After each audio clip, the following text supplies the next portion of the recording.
guys, welcome back to Smoke MMA. Today I'm joined by the 5-0 boxing prospect, Jeovanny Estela. What's going on today, Mr. Estela? Everything's going good. Just got back from training. How'd training go today? Training went well. We're on the last 4 to 5 pounds, and we're ready for weigh-in on Friday. So you're fighting this Saturday on the Jake Paul undercard? Yeah, that's gonna be my first live TV show, and I'm very excited, very blessed to be on this opportunity. Do you feel like there's any added pressure fighting on such a big card this early in your career?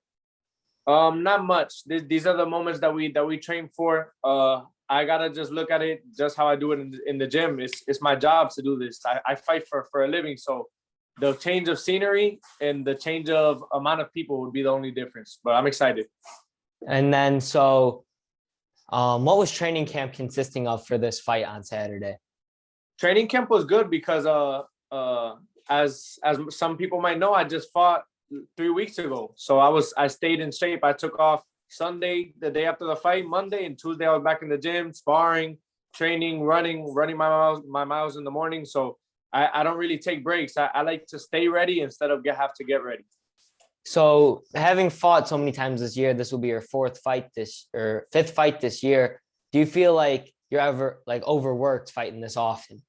No, I feel better staying in shape because I feel like I have to work harder to catch up to where I was. So if I take off a good 2 weeks or 3 weeks of training, even if it's light training, if I take off light training, I have to take 4 weeks to get back to where I was instead of just taking off a couple of days. So you believe it's better to just stay in the grind instead of having to restart every camp? Yeah, I think it's better to stay on the grind, even if it's a less training, maybe less miles on the run and stuff like that, but stay in shape or stay ready for an opportunity. Because what if I fight this Jake Paul card and they say, yo, late January, we got another fight for you? I have to be ready for that opportunity. So boxing is all around, all year. Gotcha. And then what do you think a big win this Saturday will do to your career? I honestly think a big win could mean a lot because since this is going to be on TV, I'm going to be the first fight. And this is going to be my first live television. So a lot of eyes that have never seen me are going to realize who I am. And a big statement, a big win like that could mean a lot for my career coming next year. So your opponent this Saturday, his name is Chris Rollins. Where would you rank him amongst your other opposition you faced so far? Out of the opposition that I've faced so far, I'd rank him at the top. He has the best record. He has the best stats so far. He has more wins than all of my other previous opponents. I've had some very durable opponents on the last couple fights, but this guy is ranked higher than all of them. So is there anything specific that you got to look out for in this guy that you've been training for in camp? This guy is a lefty and righty, and that's really good because we've always trained for both.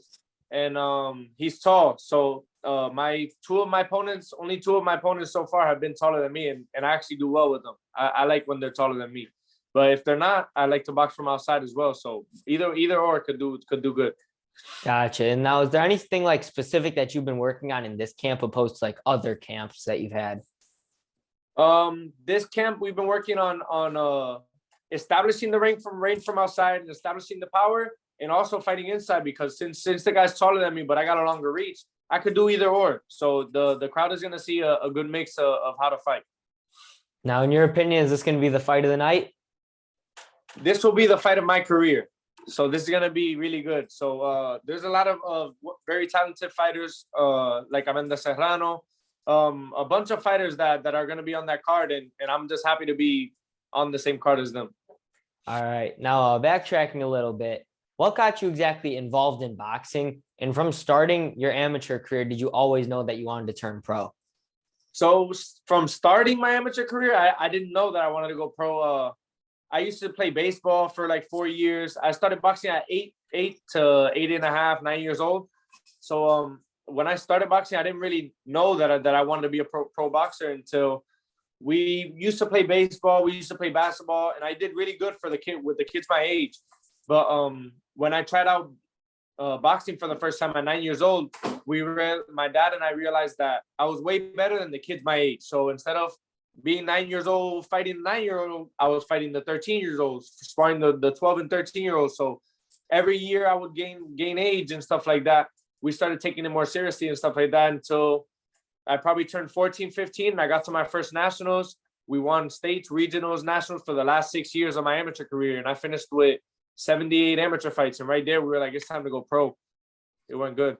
So like having so many amateur fights on your record before turning pro, do you feel like that set you up for a lot of success turning pro?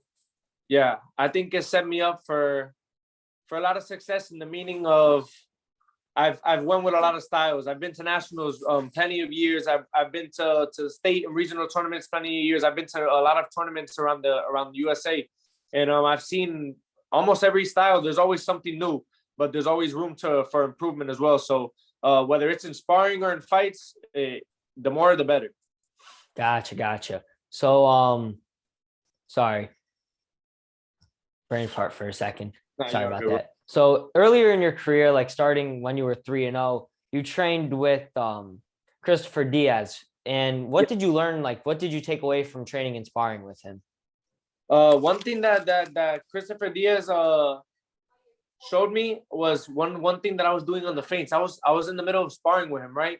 And I did something with my hands, like I did a weird block, and I hit him. I hit him with a good jab, and he goes, "Do it again." And in the middle of sparring, I'm like, "What's going on?" I thought he was mad at me. Yeah. So he do it again, and I go, "What?" And he goes, "Do it again, but slowly." So I do it again, and I throw the same punch, and he like slips and goes, "You do that again, I'm gonna feint you. You're gonna get caught." So that's one thing that I took out of my arsenal. But he was a very humble guy. He has a lot of power for his weight, and very, very solid, focused guy, family oriented guy. Gotcha. So speaking of weight classes, you bounced around between a couple of weight classes in your career, between 147 and 154. Which weight class do you feel more confident in? I feel confident in both, but definitely 147. I feel at my peak, at my best. And the only times I go up to 154 is when my opponent couldn't do 147. So all of my bouts out of the 5 that I've had have been scheduled for 147. And then I get a call from the promoter or from the fighter saying, the least I can do is 158. The least I can do is 156. So then I go up whatever amount of weight that I have to. So does cutting down to 147 ever drain you? Do you ever feel like weaker at 147, or do you feel like stronger and more ready to compete? So I feel good when I cut down. The only thing that I'm doing when I'm at the water, and the right after I step off the scale, I'm putting all that weight back on. So I might cut down from 165 to 147, and fight day I'll weigh about the same, 160 or something like that. So the hydration is very important as well. Gotcha. So ending 2020 is when you made your pro debut in November. Did you feel like carrying the success of winning your pro debut carried into 2021 to start 2021 with the bangs, since you started with the TKO win to start the year out? Yeah, it went really good. That first fight was very important. Obviously, as a pro fighter making your debut, everybody's really excited and you want to get that knockout. But I was kind of glad that it didn't come, because it gave me my 4 rounds. It gave me some more experience and made me realize some different things about angles and stuff like that. So I felt like I learned more from doing those 4 rounds than getting a quick first round knockout. So that led into the second fight where I got my first knockout, and then the third fight I got my second knockout. So it was great. So you started out the year with the knockout. Are you going to aim for this fight to end the year with the knockout? So I'm not aiming for it, but I'm training for it. So definitely we've been training for the knockout, training for the win. And if that opportunity presents itself with a spectacular fashion, just know I'm going to take it. Gotcha. So what has the weight cut been like, since I'm pretty sure this fight's going to be at 154 on Saturday? This is going to be 150. 150, so sorry set about up that. At 47, and then they told me that they were going to move it to 150. So we're still going to be using the 8-ounce gloves, so that's perfect. So what has the weight cut been like? Because you said they still got a couple more pounds to lose. Yeah, right now I just got off of training. I'm about to eat and stuff like that. Right now I'm weighing like 153, 154. So I got like 3-4 pounds to lose, and that stimulates throughout the day and stuff like that. Maybe I might wake up tomorrow at 152, and then I go up while I eat, go down while I train. So it's been good. This has been one of my best weight loss camps. This one, I say my debut was really good, and my my second fight, which was my knockout. They were really easy to lose weight. So you're feeling very confident going into this fight? Yeah, I'm feeling really good, really confident, and very well prepared and not drained. So I'm feeling great. So do you feel like having like the good mentality of this weight cut's been good, this camp has been good, that's going to help you perform better on Saturday than having a bad mentality going into it? Of course, this game is 90% mental. So even while I'm training, doing my jump rope or something like that, when I'm looking in the mirror, I'm telling myself, this is what you're training for. You chose this lifestyle. So even after this happened, when the headbutt happened in my fourth fight, it happened and it opened up. Not once did I ever think like, oh wow, I got a cut on my face. I was just thinking, let's go. I'm still fighting. Let's get these rounds done. So I finished the second round, third round, fourth round with that cut in my face, and not once did it come to my mind like, wow, I got a cut in my face. Never. Always in the heat of the moment, you got to focus on what's more important. Yeah. Is it the cut or is it the fight? And you made the right decision, finishing out the fight in a strong fashion. Strong. All right, and then next up, I got. Sorry, I lost my spot again. No, you're all good. What sets you apart from the other prospects at welterweight? Because welterweight is, or like 147 and 154, they've both been very highly contested divisions. What's going to set you apart from the other prospects? Welterweight and 154 are definitely very, very talented weight classes. And I think what sets me apart is my height, my range, and my long arms, and I know how to use them well. So I can fight outside or I can fight inside, and I can fight righty or I can fight lefty. So I'm a good variation. So I have a good work ethic with my team. My team and I put in a lot of grinding and training for this. So I think that's what sets me apart. My boxing IQ mixed in with my lefty, righty, or inside or outside. So.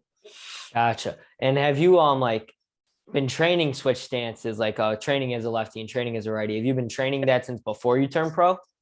Yeah, even in the amateurs, I was fighting righty, fighting lefty, training lefty on the mids, training righty on the mids. So we switched it up. So do you feel like that gives you an extra advantage over most opponents? Definitely does. Even if they know that I do both, it's different than you seeing it and you witnessing it. Because an opponent might switch lefty with you, and then they might not do what you thought they were gonna do. It's good to practice those things in training, so when it happens in a fight, you're ready to go. Gotcha.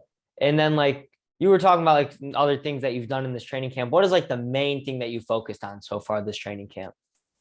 A lot of it has been air, like getting your air, getting a lot of running, and mitts, a lot of combos, a lot of angles. So that's what we're going to be showing, angles and boxing IQ. All right. And then that's all the questions it looks like I've got prepared. So up next is a game I like to call 10 and 10. And since you said that you've been more comfortable in the 147-pound division, this is going to be the top 10 contenders in the 147-pound division. Then you just got to give your thoughts on them and just a brief amount of time. Okay. All right. So starting off the list, we got David Sorry, I cannot talk today. Avanesian. I don't know who that is. Well, is he ranked really high in the rankings? Oh, he's ranked number 10 by ESPN. Okay, no, I haven't looked into that, but I'll definitely know the other ones. Then we got Velasquez, who fought Virgil Ortiz last, and he also fought Terence Crawford. Crawford. Sorry, I cannot talk. I think I saw. I definitely saw Virgil Ortiz's last fight. I don't know if it was he's not the Colombian one, right? No, it was the one he fought in his last fight. Okay, no, I didn't watch that one. Damn, you got me there. That's 2. That's 0 for 2. Let's go. Sorry about that. Then we got Jamal James. Jamal James. That's the one from Circle of Discipline, right? I think so. Yeah. Really good. I've seen a couple of his fights in what is it called? I want to say it's not Atlantic City. I don't know if it is, but I've seen a couple of his fights, and the guy's really good. He uses his angles good. He has good reach too. Tall dude. So I say he's very solid. Up next, then we got Danny Garcia. Danny Garcia's fire. I used to, well, I still do. I watch some of his old fights and stuff like that. Some of the counters that he does. So like they'll throw at him and he'll hit you with the same hand. Very talented Puerto Rican as well. I would love to meet him one day. He's really cool. Great fighter. Then we got Jaron Ennis. Jaron Ennis, that's Speedy, right? Speedy's Yeah. really good. Speedy's fast. All him and his brothers are all really good. I saw that even his one of his the heavier brother is sparring with Canelo. But he's very good, very solid. I think he's one of the best ones in the division. Then we got Virgil Ortiz Jr. Virgil Ortiz, he's very good, very powerful, young Mexican. I think he's what, 23, 24? Yeah, Something like there. that. I don't know if he's still training with Robert Garcia or not. But I don't know. I've seen things where like he's either training with Canelo's gym now or he's training with Garcia still. yeah, my dad be keeping up with the Virgil Ortiz on the YouTube and stuff like that. And he said that he was telling me that he don't think he's with Robert Garcia, but he's very, very talented, young superstar in the making right there. And then next we got, even though he's retired now, Sean Porter. Oh yeah, Sean Porter. It's sad to see that he's getting out, getting retired, but I can definitely see where he's coming from. Nobody wants to be used as a stepping stone, because if he's just gonna be used to help out these young fighters, so like if they can get past him, they're good. That's not good. You know what I mean? He's definitely an A-side fighter. Just that fight with Terence Crawford was, I think it was a good idea that they chose to stop it, but not for the reason that the dad said. You know what I mean? I think he's 100%, 200%, and I think the dad just didn't want to see him get finished because Terence Crawford is a tremendous finisher, but Sean Porter is definitely very strong. He has that brawling style and can take people out that you would never expect. He's fought a lot of the greats too. So yeah, Sean Porter is definitely a great fighter, but it did leave, a lot of people did say that what his dad said in the post-fight interview left a sour taste in their mouth, because it ended like such a good fight to like end it with the way he had the reasoning for. Yeah, it made it sound a little bad right there. Yeah, but beyond that, he did have a very good fight against Terence Crawford, so it was a good way to go out, at least. Yeah, at least, and that was good. And he goes out on his own terms. At least he don't go off of a nasty knockout and it gets replayed and replayed and replayed. So that's good. Yeah. Then up next we got Yordan Ugas. Ugas is nice. Ugas just did that fight with Pacquiao. He did what he had to do in the fight. Stayed outside, used his distance. He knew that maybe inside that he wasn't going to win with Pacquiao. So he fought a good Cuban fight right there, outside, technical. He took his chance because he got his opportunity. I guess Spence had to back out. Mm-hmm. Or something happened with Spence in training and he filled in and he did what he had to do. He took his opportunity. Yeah, Spence, he had some eye injury. I think it was something with like his cornea, but they said that if he were to have fought with it, it would have ended much more severely. Yeah, he could have got hit and there goes his whole boxing career instead of one fight. So I side with that. Yeah. Then up next, we got Terence Crawford. Terence Crawford is amazing, bro. I love watching his fights. I love watching him because I see a good amount, like when he switches from righty to lefty to inside to outside. I really like how he fights. Very talented fighter. And I even watched some of his early fights when he still had the dreads, the little braids going on. And he's definitely a powerful fighter and a very good finisher. If he sees you hurt, you're going down. So now, who do you have in that matchup, fantasy matchup between Terence Crawford and Errol Spence? I don't know, because Errol Spence is very, very good, very sharp, and he breaks people down over time. Just like how he did with Kell Brook, he broke his eye and everything. Over the rounds, he gets even stronger, and he keeps that power with him. How he put down Sean Porter at the end, he clipped him real good. He has really good timing, so I think it will be really tight. But I think the lefty and righty switch from Terence Crawford might be something to watch out for. So maybe Crawford on that one. All right, and that concludes the 10 and 10 list I got prepared. Now I just got a few upcoming fights that are ranging from tomorrow to February, like the main events and then like good fights in between. If you want to run through those and give your predictions. Let's do it. All right. So first off, we got Naoya Inoue versus Aaron Dipien, and I think they're fighting tomorrow. Oh, wow. I didn't know that. I definitely like Inoue. He's a powerhouse. They call him the monster for a reason. And judging off of his fight with Top Rank with Maloney, this guy might go to sleep too. So he puts everybody to sleep. All right. Then up next we got Arthur Beecher versus Marcus Brown. So I've seen Marcus Brown, but Better is a freaking monster, and I heard he's trying to fight with Canelo too. Maybe as a upcoming opponent, but I got Better. You think he's gonna end in another stoppage to keep his 100% KO streak? Oh, I think so. He was 16 for 16 so far. I think so. Yeah. Yeah, I know it's 100%, but I don't know the exact number. I think it's gonna be a stoppage, and that guy, he's like a bigger Triple G that he don't get tired. So those punches come in hard at all times. This guy's strong. I see him winning as well. And then we got Jake Paul versus Tyron Woodley too. I'm gonna go with Jake Paul. I'm gonna go with Jake Paul. He did what he had to do on the first fight, and I feel like Woodley is gonna be a little bit more prepared than the last time, but I feel like he's gonna be more eager than last time. So he's gonna want to try to win by knockout. Then he put that $500,000 check saying that if you knock me out, you get $500,000 more. So who wouldn't want to try to rush it? And if you rush it looking for the knockout, you get caught yourself. So I got Jake Paul on that one. All right, then we got Derek Chisora versus Joseph Parker, the rematch. Yeah, the rematch. Who won the first one? Derek Chisora? Joseph Parker won the first one. By decision or by knockout? By decision. I would say Derek Chisora is the one that be going crazy in the press conference and stuff, right? Yeah, I think that might work against him. I think that might work against him in this fight. He's a little angry that he lost the first one, and he might want to get his little revenge coming back. So I got Joseph Parker again.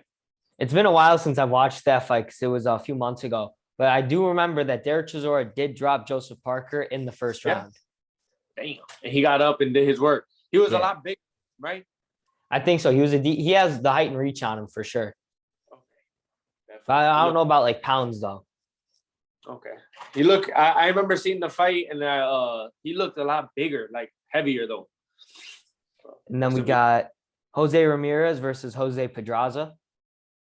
Ooh, that's gonna be good. Jose Ramirez is a powerhouse. He's just coming off. He hasn't fought since that loss with Josh Taylor, right? Yeah. Yeah. So this is his first fight back. You can't count him out just because of that loss. And definitely he's a freaking beast. He don't stop coming forward. Tactical too. He knows when to box and when to pull to go push pressure. But you said Pedraza, right? Pedraza is really good, sharp outside. I don't know. He's really talented, a very sharp technical fighter. So fighters' styles make fights. So he might try to stay outside for 6-7 rounds, but it depends how long it takes Ramirez to get inside. So not everybody can be like Mayweather and box from outside for 12 rounds. You might be able to box for 10 rounds, 11 rounds, and then they might catch you at the end, just like Canelo does. They might box Castano for 8-9 rounds until that one punch comes in, like Caleb Plant and Saunders. Gotcha. Then we got Josh Taylor versus Jack Caddarol.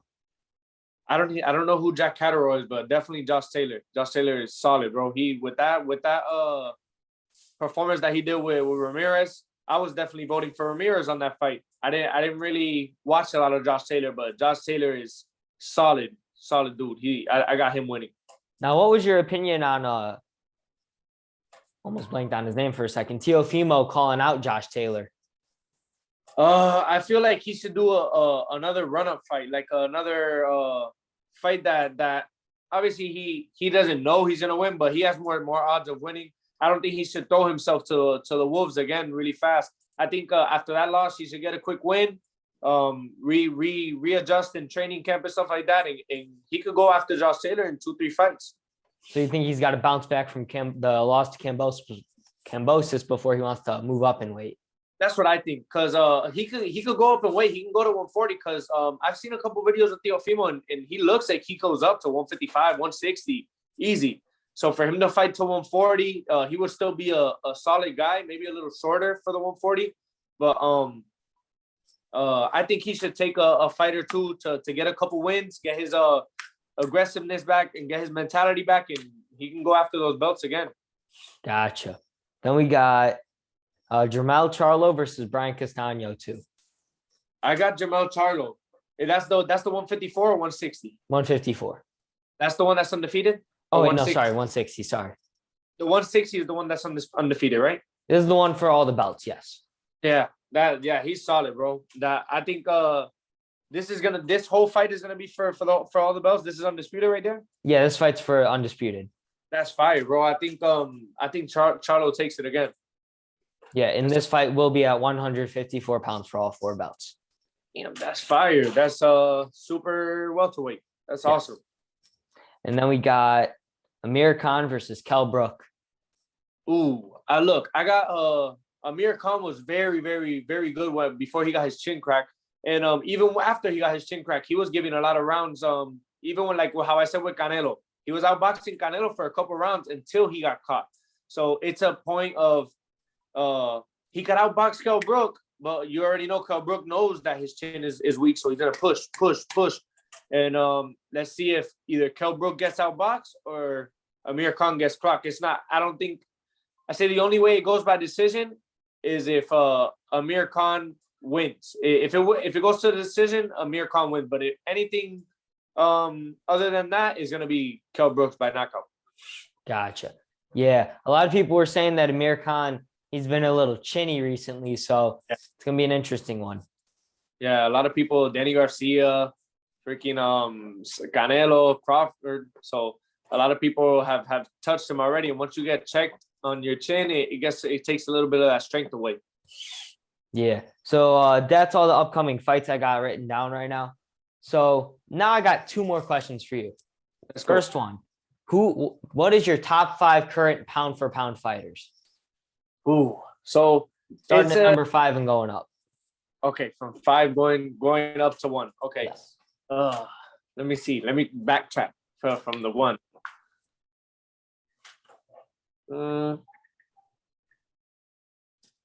So I really like in my top 5. This isn't 100%, but definitely I like. Damn, I have a top 5, but it's hard to put them in that 1 to 5 order. I say they're all very good. I say the 1 and 2 you could switch up and stuff like that. I say at number 1, you could put Canelo because he's went through all the weight classes, bro. From 140 to up to what he is now. He's about to fight light heavy, right? He's about to fight cruiserweight. That's crazy. That's amazing for someone of his stature. He's like what 5'6", 5'7", and he's fighting those big people like that. So yeah, I think he's 5'8", and his last fight was at 168. His power carries through all the weights. So that's something you're either born with or you're not. So he's definitely, his boxing IQ, his defense, his movements, all of them are that's number 1. I would say in the other 4 people, it's not really in the order, but I really like Lomachenko, his angles. He just fought last night? Yeah, he fought Richard Comey last night. Yeah, Comey, and he did great. He showed so many angles and stuff like that.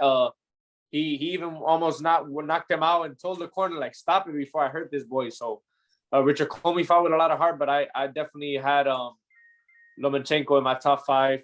Usyk is another one that's very, very solid. That stablemate of Lomachenko. And for him to be that weight and have that much boxing ability, that's amazing. I saw that they're trying to fight him with Tyson Fury. And I saw Usyk say now, I saw on Instagram that he's calling out Canelo, saying, if Canelo wants to fight with me, I'll go down to cruiserweight and we can match it up there.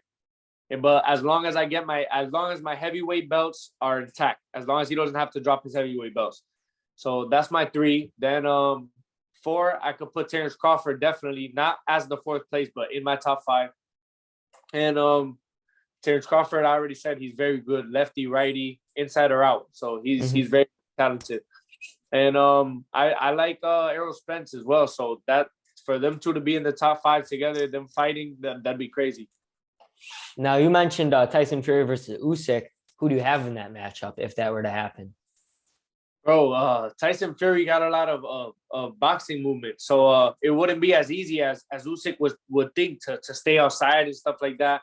I'm guessing he would try to stay outside, box how he did with Anthony Joshua. He fought inside and out. But Anthony Joshua and Tyson Fury are big. That's a different beast.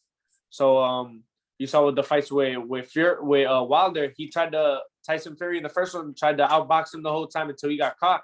And then he switched it up and turned the flow. And then the second one, he destroyed him.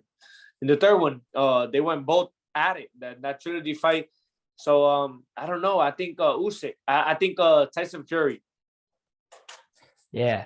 And then recently the WBC had mandated Fury to fight Dillian White to retain his belt. Who you have in that matchup? I got Tyson Fury. I don't really see nobody beating Tyson Fury unless it's by knockout and it's by a lucky upset, because if Wilder couldn't knock him out, bro, there's no way nobody like knocks him out. I say they could put him down, but out cold, we already saw Wilder couldn't do it. So that's amazing. So now I'm done with side questions because that just threw us off track. So your top 5 pound for pound consisted of Canelo, Terence Crawford, Lomachenko, Errol Spence, and Usyk, right? Yeah. That's a solid top 5 pound for pound list. Yeah. All right. And now my final question is, what is your fantasy matchup to either watch or be in a fight with in boxing? My fantasy matchup to watch, does it matter if it's older people too? Anyone. So I would love to have been in a fight of Felix Trinidad or Miguel Cotto. I would love to have been there in person. So a battle, you know what fight I really would have loved to be at? The Margarito 2 versus Cotto. That would have fight. As a Puerto Rican showing up to that fight live, that would have been an amazing fight. But that's a fight that I would have wanted to see. All right. So that's everything I got written down. Is there anything you want to say to the people watching? Thank you everybody for watching. Thank you, Anthony, for having me. You're very talented for being so young. You had very good questions and stuff like that. This is one of the best podcasts that I've been on, so I'm happy to be on here. Thank you so much. Yeah, it was actually a enjoyable podcast. So it was really good, bro. Thank you. Well, I'm gonna put all your links to all your socials, like your Instagram, your Twitter, whatever you got. It's all gonna be in the bio of this video. So make sure everyone watching to go check out Mr. Estela and make sure to tune into his fight this Saturday. All right. Thank you, bro. Thank you so much for coming.